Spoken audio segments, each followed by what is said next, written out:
就这么一个小东西，可以让普通空调变成一个可以用语音控制的智能空调。咱给它配上这么一个小东西，就可以把家里边的空调变成语音空调。小红，匹配空调，美的空调，哎，这样就配置成功了。其他品牌的空调，你就喊其他品牌的名字就可以了。我们来试一下，打开空调，制冷模式，制热模式，17度。视频同款的遥控器来了，价格还是很便宜啊。咱们先打开看一下。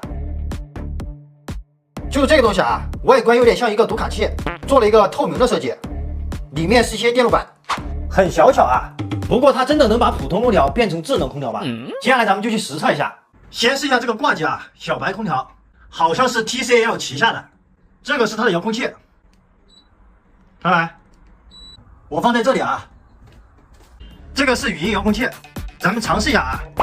小红匹配空调 ，TCL 空调。这就匹配成功了。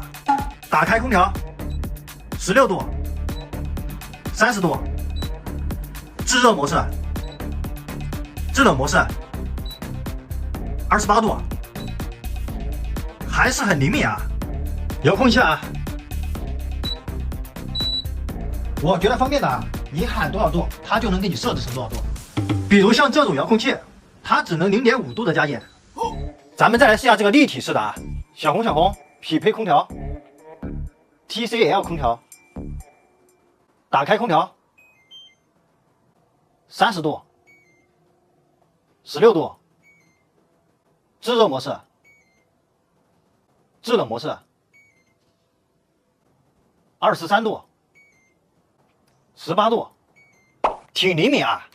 它这个还有小夜灯功能，给你们试一下啊。打开小夜灯，改变颜色。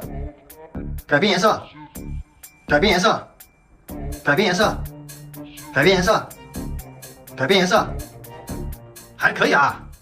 关闭小夜灯，准确率很高。这个东西咱们也测完了，它既是一个智能遥控器，也是一个小夜灯，还可以啊。